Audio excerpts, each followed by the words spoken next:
ምንድነው ሂሩት? ምንድነው? ና ቁርሱን ስራ ነው ልጁን አባብለዋል። ምን ሆነሽ ነው እንዴ? ትሰራለህ እዛው ውስጥ አልቦርሽም እንዴ? እሺ ና አሁን ቁርሱን ትሰራለህ፣ ልጁን ይዛለሁ። ቁርስ? አዎ። ምን ነው ችግር አለው? ምን ችግር አለው? ለሰው እንኳን ቁርስ ስንት ነገር ይሰራል። አንቺ ግን አትበሳጪ። አትበሳጪ። ከመቼ ጀምሮ ነው እንተጋገዝ ማለት መበሳጨት የሆነው? እየተናደርሽ ብስጭት ነው እንጂ ስንት ጊዜ ልንገራ አልተበሳጨውም አልኩ። እሺ አልተበሳጨሽ ነው ወይስ ልታበሳጨኝ ፈልገህ ነው? በቃ ችግር የለውም። አሁን ቦታውን ልቀቂልኝ። ና ስራ። እሺ ልቀቂልኝ። ደግሞ ቁርስ ለመስራት ደግሞ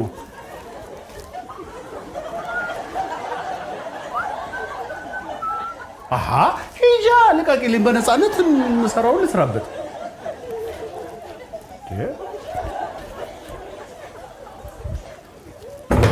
እናቶቻችን እኮ ከማንኪያ ይልቅ ማማሰያን የመረጡበት የራሳቸው በቂ ምክንያት አላቸው።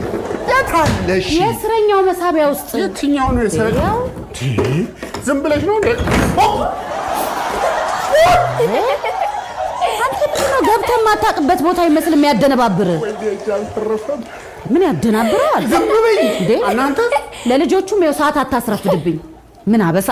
በቃ ተው በቃ እንደፈረደብኝ ራሴ እሰራዋለሁ። እና ልጁን ያዝልኝ አንተ። ምን ያደናብራል? አዎ ሰዓት አትግደልብኝ። አዎ እንደዚህ የሆንኩ እያየሽ ቁጣና ስድብ። ሁሉ ነገር በሰዓት ነው የሚሆነው። ግድ የለም